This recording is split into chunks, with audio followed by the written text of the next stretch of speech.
You are listening to Feeling Good, a podcast for dentists. I'm Dr. Laura Mock, the life coach for busy dentists. This podcast explores how to feel better in all aspects of our lives so that we can be our best leaders. If you have been feeling stressed about being the owner of your practice and you want to change what you are getting at work and in your personal life, you are in the right place.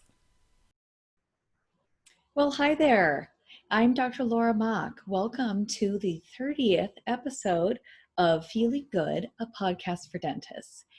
I am so happy that you're here today, ready to learn a little bit more, make your life a little bit easier. That's what I'm here for. That's what this podcast is here for.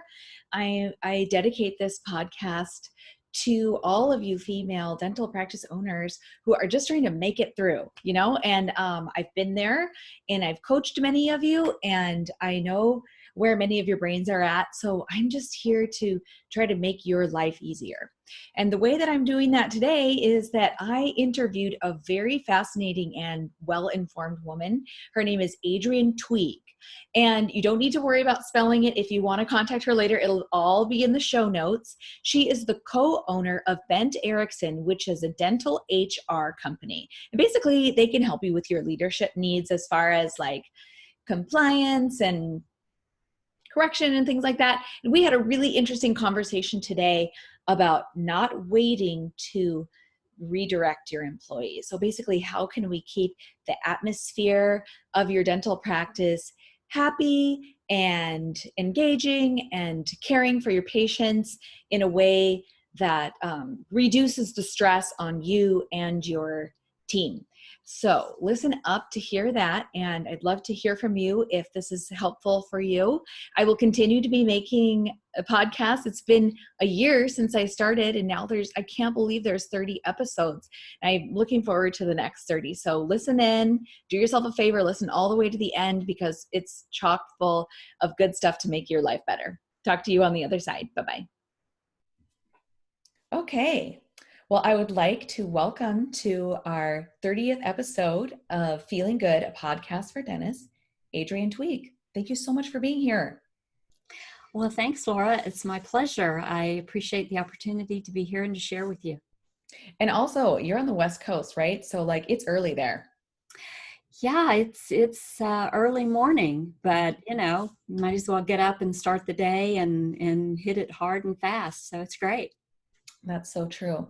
So Adrienne, you are the co-owner of Bent Ericksen, which is an HR company that's just for dentists, correct? That's right. We work with all healthcare professionals, but our majority of our clients, probably 98% of our clients are dentists, and we have clients in all 50 states. So dentistry really is our niche. That's great. So I have to be honest with you, as soon as I hear the letters H and R put together, my heart does this little freezy thing. like there's a little dagger there reminding me that being an employer is hard. Yeah. And I have to say that I've asked many female dentists what they think is the hardest part about their job. And almost every single one, not everyone, but most of them say that the hardest thing is being an employer. Yeah, I would agree. We hear that a lot from not just women, but men too. But women, I think, may take it more on the chin sometimes because we want to be so good at everything that we do. And, being that leader in your practice is challenging because you feel everybody's emotions and everything that's going on. And truly, we all want everybody to be happy. We want our team to be happy. We want to create an atmosphere for our team so that they can not just succeed and survive, but they can really thrive. So we feel that weight on our shoulders as the leader in our practice and in our business. Absolutely. I agree. And I want to tell you something that I used to do. Okay, let's be honest. I still do it. True. it's about the thing that you said about wanting everybody to be happy. Mm-hmm. So, as a woman, and in the way I was raised, both in my family and just culturally, I feel obligated, not just want, but I'm obligated to make everybody around me happy. Mm-hmm. And so what happens is a lot of times, and especially I want to talk about like minor stuff in the practice, when there is a minor problem that comes up during the day, I don't address it. Mm. And I think it's because I just want everybody to be happy. And Mm-hmm. so I'll take a little notch off of my own happiness in order for everybody else to be happy. But there is a very dark side to my practice of doing that. That's such a big mistake, because if I'm not happy and if that unhappiness grows, then by the time it's time for me to actually correct that thing, Right. I'm angry. Right. And it has grown exponentially. And so what you end up uh, losing it over has nothing to do with the initial incident that happened, whether it happened 6 hours ago or 6 days ago or 6 weeks ago. We tend to push it under the rug or into the closet, thinking, okay, it's not a big deal. I'm not going to deal with that. You just kind of keep shoving it away. And then before you know it, it festers and it grows and it grows. And the resentment that you feel because you're kind of dealing with that and suppressing it just Mhm. explodes. And it's not happy for anybody at that point. So, Right. yeah. Because if I'm correcting someone when I'm angry, which is one of the things I want to talk about, Mhm. if I'm correcting someone when I'm angry, I'm not doing anyone a favor. No. First of all, the employee is not going to take it very well. Second of all, I let myself be angry, which feels terrible. And third, if they're not taking it well, then there's this trickle down effect that they're, first of all, I haven't corrected them properly, so they might keep doing it, or they might complain to their friends and coworkers. And who knows what'll happen next? They might not treat my patients as nice. Mhm. They might tell their friends, "Oh, Dr. Laura's crazy. Don't try to go work for Dr. Laura." Mhm. So Mhm. I want to ask you this, because this is where your expertise is. What do you tell dentists about early correction and how to really talk about things before you're mad? Well, I think one thing that is really important to me, and I have this little note to remind myself on my computer screen, it's what we accept, we teach. And so if you let those little things go by without correcting them and nudging the employees back on course, you're teaching them that it's acceptable to act that way. Mm. So we really go with a rule of thumb that within 24 hours, you need to have addressed whatever the issue is. That gives you time, if you need time, to kind of cool off and to gather your thoughts. That gives you some time to do that, but don't let it go past that 24-hour mark, because then it becomes unimportant. And then maybe you might have um, the thought of, oh, well, she's been okay since then, so I'm not going to address it. Or he really hasn't done it anymore, so I'm just going to let it go. Well, before you know it, you've got this pattern that's being repeated. And why shouldn't it be? You've not addressed it. You've not tried to correct it or bring it to the team members' attention. So they probably haven't even thought about it anymore. So whether it's that quick conversation in the hallway of, Karen, this morning when we were working with Mrs. Smith, you did so and so, and that really doesn't work for me. So I would really prefer you to do blah, blah, blah.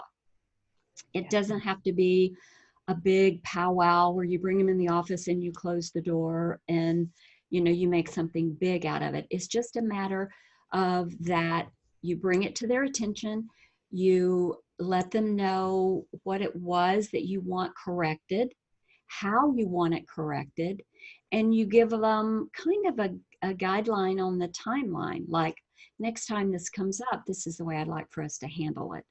So that you're letting them know what the deficiency was.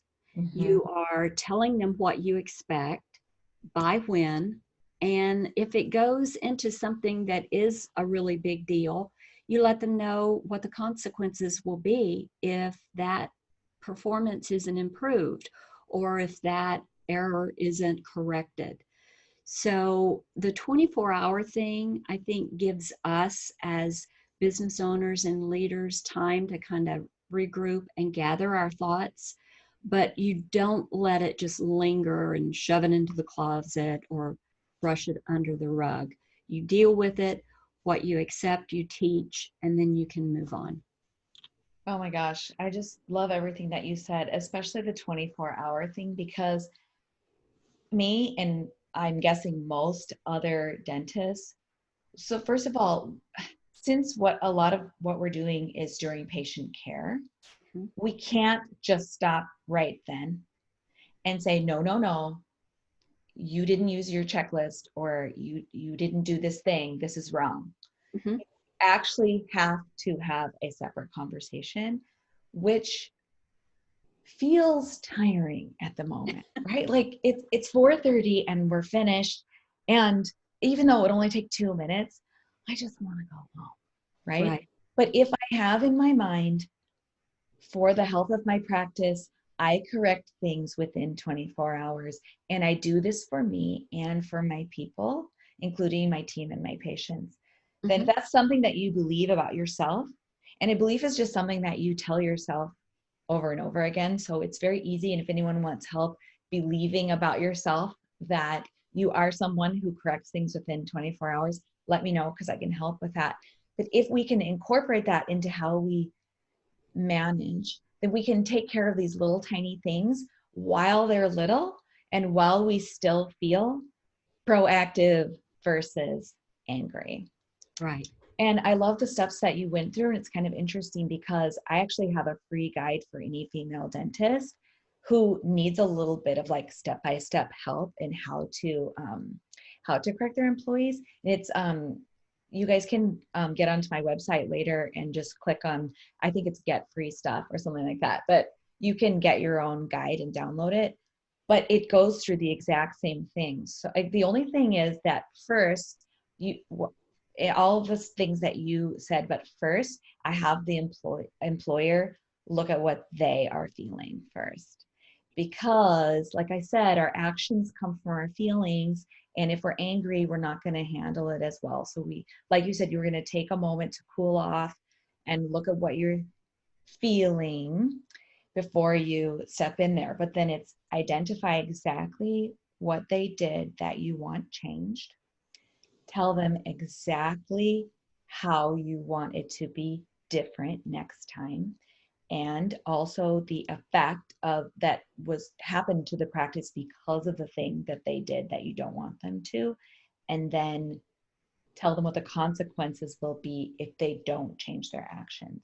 And it doesn't have to be something threatening, but just like if you, especially if we're talking about small things, if this happens again, we're probably going to have another conversation.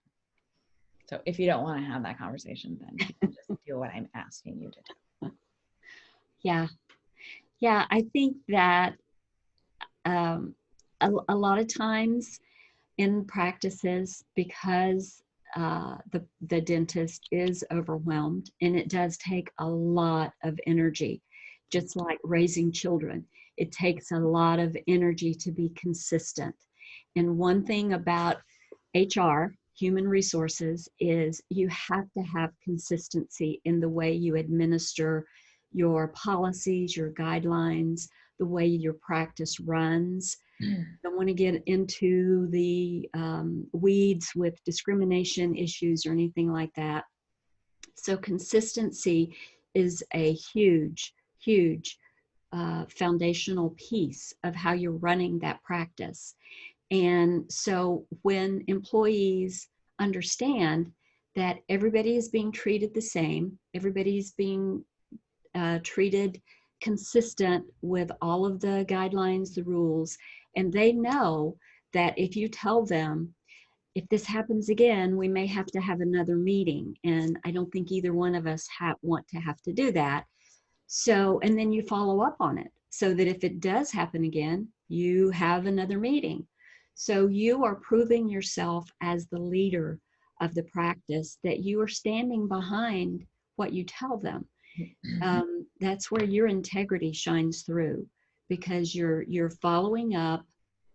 If you tell them that if it's been something that you feel like is going to need another meeting regardless, and you say, okay, Karen, I'm going to get back with you in a couple of weeks, and we're going to just do a progress check and see how things are going, then be sure you put it on your calendar. And in 2 weeks, you get back with Karen to check in.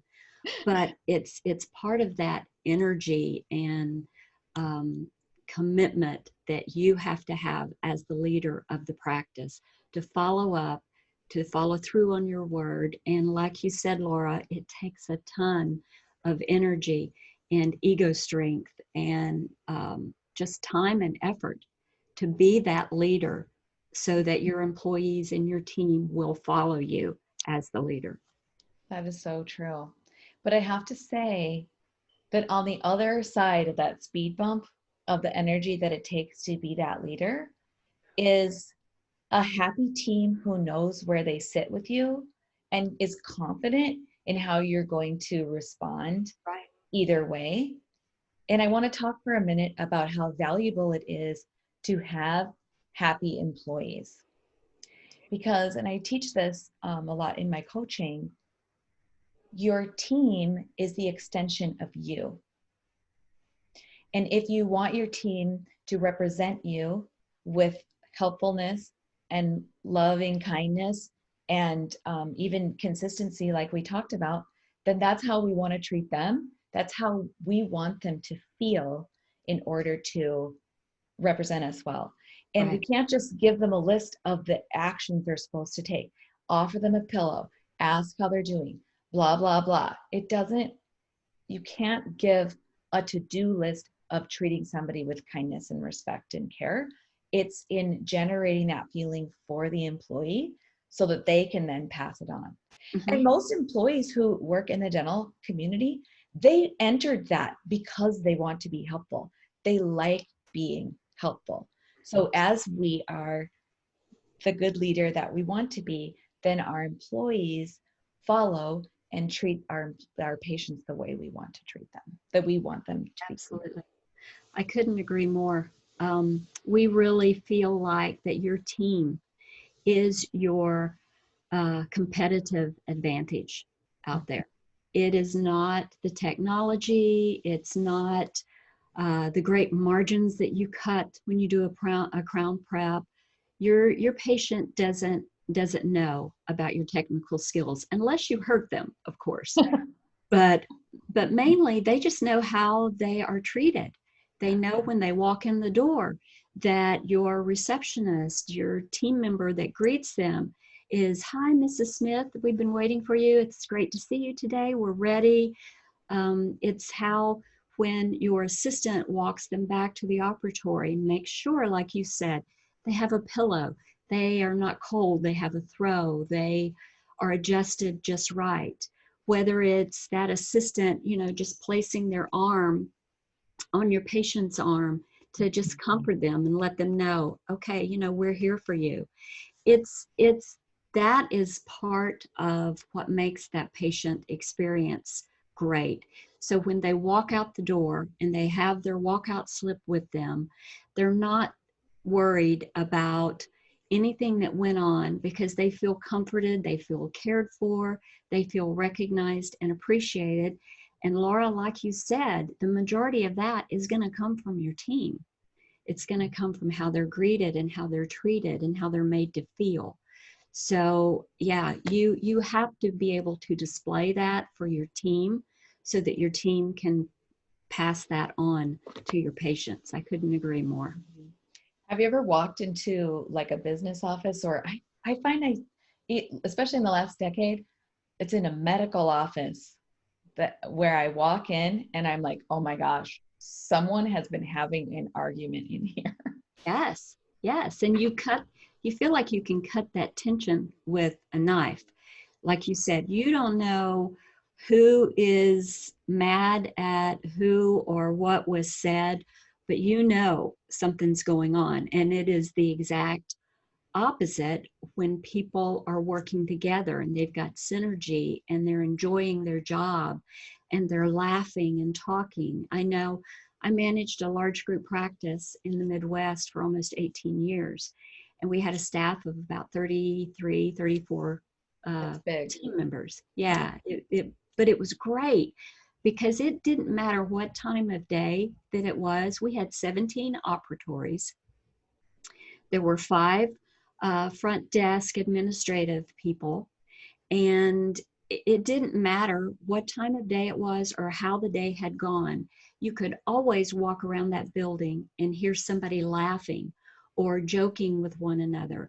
And that was the glue that held everybody together, because when somebody's having that off day, if you can kind of pull from that emotional bank account where you've got those relationships, then that's what makes the team strong.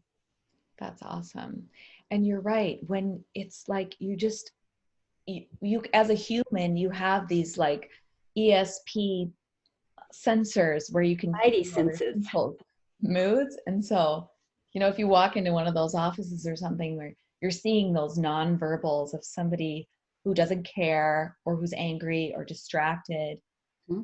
as a consumer, I'm like, well, do I really want to, is this where I want to go for my care, where obviously people aren't getting along? Or do I want to go to that place where people are getting along and happy and gracious and excited to see me? Like I'm that extrovert. I want to be making connections all over the place, So what I want for people to see, or my listeners, is that taking the time to get over that speed bump of, now I'm going to make this correction early on, creates that environment where patients come in and they're like, oh yeah, I like it here. I feel safe here. Right. And that's one of the main things, is how do the patients feel when they're there? Mm-hmm. Yeah, and how do they feel after they walk into the parking lot? Do they feel uplifted and like, oh, that group of people seem like they really enjoy what they're doing, versus, man, I couldn't wait to get out of there. It was like heavy in the atmosphere. Mm-hmm. So one thing that we encourage our clients and the people that we work with is, you think about who you work for and the business that you're in. So it's not even just the employer or just the dentist, but it's everybody. Are you somebody that you would want to work with? And I know for a dentist and a practice owner, we like to have our clients ask themselves, am I the kind of employer that I would want to work for? What is my reputation in the community as an employer, as a leader?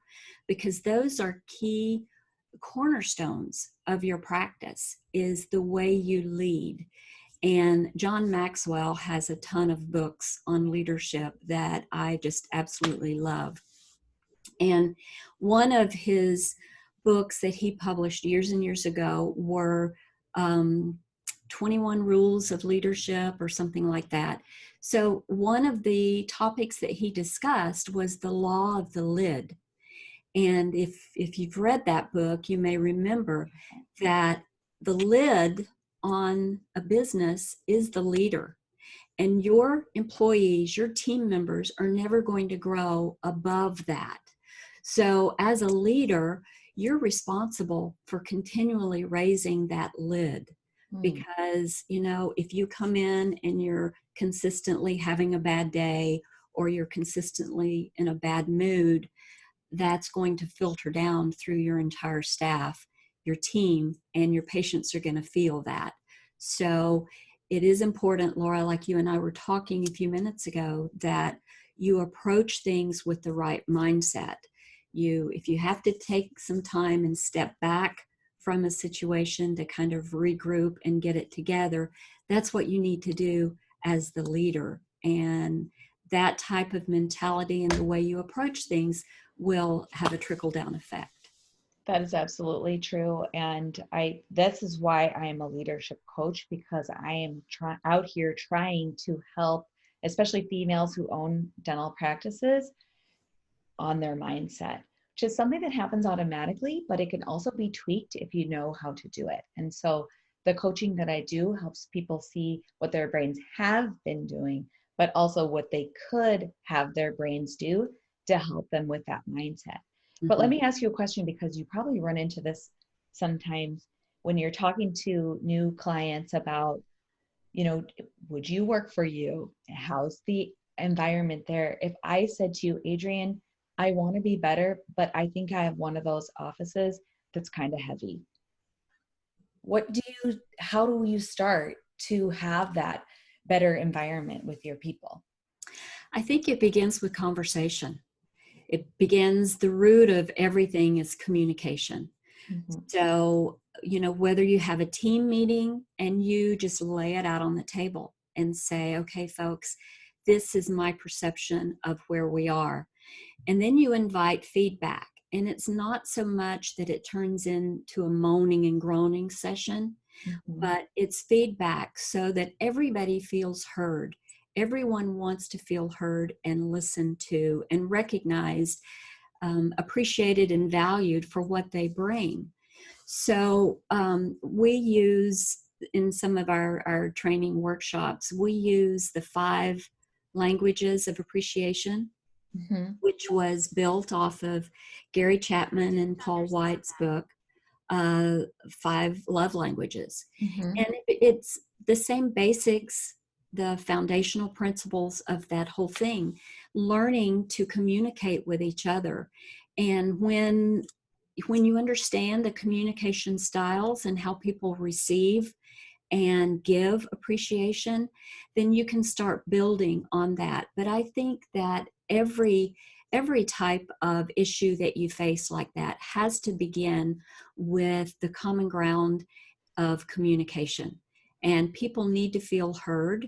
They need to feel listened to. Mm-hmm. And then you may have to completely tear things down and then start building it back up the way you want it to be. And sometimes, Laura, that means that you may have a team member that is not going to be a fit for what you need in your practice. And that really brings you down to the crucial decision of, okay, is this person a fit? Do they need to go somewhere else to find a better fit for them? Mm-hmm. And that's probably one of the hardest decisions that you have to make, is making sure that you have the right people on your bus, but not just the right people on your bus, but in the right seats. But when you're trying to figure out, what's going on in the practice, you have to start by having that communication and laying out what you feel is going on, and then just talking about it and start building from there. Yeah. I think that if we had to summarize what you just said, it would be like the first step is to listen to your employees. They might be seeing things that could be improved. They might need to hear thank you. They might need to feel like you actually respect them, which starts with a conversation. Mm-hmm. When I like making big changes in the practice, or checking in with the employees, I like to do that one-on-one, so that I can sit there and listen to them. And even if they're saying something that I don't agree with, I like to write it, take notes, and take the active listener part, and then say back to them what they're telling me. Just because you say something back to someone doesn't mean that you agree. So you can say, so what you're saying, employee, is X, Y, and Z. Is that correct? And as soon as you say that back to them, it like lifts this burden off them. They're like, oh my goodness, she's listening to me. Yes. And then they feel heard and they're open to the next step. Right. I agree. I agree. And that so many times that comes into play if and when you're doing performance evaluations. But any time that you're having a conversation with one of your team members, it comes down to where sometimes you just have to back off and do the formula of you're listening 80% of the time and you're talking 20% of the time. There are times, like you just explained, that you let the employee express the concern or their viewpoint, their perspective, and you repeat it back to them. You may not use the same words or phrases, but you repeat that idea and that thought back to them so that so many times you'll see that little light bulb go off, just like you said, of, oh, she gets it. Oh, he gets it. Okay. And then the communication really starts happening because they do feel heard. They feel understood.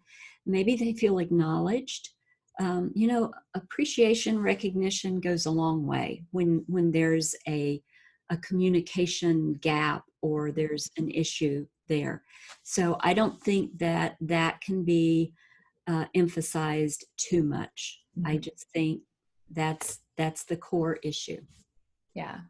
It's interesting because it's like when you say back to them what they just told you, they can so quickly go from defensive, which is not a useful emotion when we're trying to change what they're doing. If they're defensive, they're going to dig in their heels, to listen, heard and appreciated. If they're feeling heard and appreciated, they would be happy to change some things for you. They would love to be more helpful. They're a helpful person or they wouldn't be there. That's And right. so it's managing that conversation and listening to them, expressing the gratitude, which opens up like the vault to actually being able to generate some change. Yes, I agree. I agree. There is a huge factor in the recognition and appreciation component that goes into relationships, not just in our personal relationships, but our professional relationships as well. And let's face it, we spend a whole lot of time with those people that we work with. Maybe things are a little bit different now because some people are working remotely and you've got different dynamics. But historically, in a dental practice, you're sitting knee to knee with people 8 hours a day in a very small area, working in a very tiny area. So you better have good communication and good relationships with that person, because the person that you're working over that's in that dental chair is going to pick up everything. That is such a good point. We were talking about the ESP, and the patient's the third person in the room. We're all here occupying like 3 square feet. So we got to make sure the air is clear and we're treating each other with respect and love for the sake of the patient, nobody else. Yes. So let me ask you this. So if I have listeners here who are like, you know what, I like the way Adrienne talks, I want to hear more. Where do they go next if they want to talk to you?